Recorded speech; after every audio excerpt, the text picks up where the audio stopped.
I suppose this is a follow-on to the Stonehenge video that I presented about a week ago, where I was showing you how the site at Stonehenge there looked like a dome, like the original building would have been a dome, not just a few large rocks placed upright against each other for people to go and worship the sun or something like that. The site was put back together twice within the last 100 years.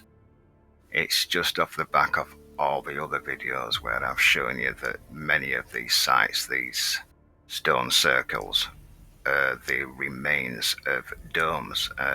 The main reason is because they are indeed the easiest shape to build. They will withstand crossfire winds from all directions, and you've even got a 360 degrees vantage point, I suppose, for oncoming enemies, but they certainly were not for worshipping the sun like they present the druids and what they're meant to be doing. I don't fall for any of that. I don't even care. I just want to present how these things would have looked originally and why they have turned into the rocks that we see today. That's what I'm more interested in. And you will know from my final jigsaw playlist that I'm interested in petrified woods. I do believe that what we are looking at with sites like this, even Stonehenge, we're not looking at petrified woods.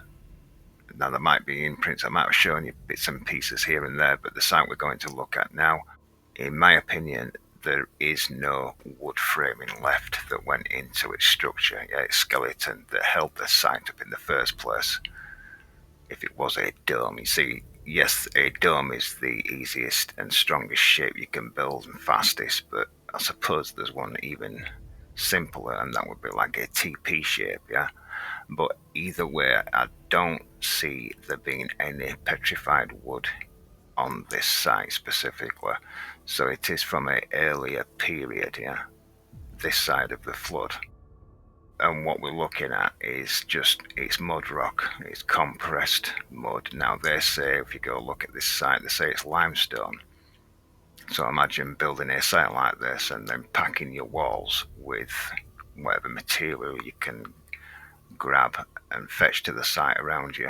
You would already know that mixing lime into your mix would be the best thing to do. So yeah, it's mud rock, but it has got lime in it. They call it limestone, but I'm going to show you various rocks that are just now scattered across this site in a circle.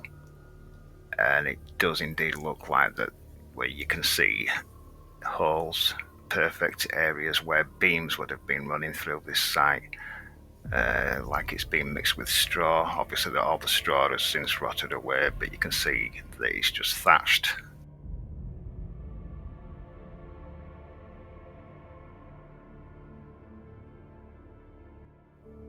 And you know, one of the strangest comments that I always get every now and again, even on the Stonehenge video, it's always somebody that comes across saying, you're belittling the abilities of what our ancients were able to achieve. And they obviously do not get what I'm doing here, because in my opinion, I'm showing that they were far more advanced than what we ever thought. Yeah, certainly more than what the megalithic community put out, which is just dragging stones about, isn't it?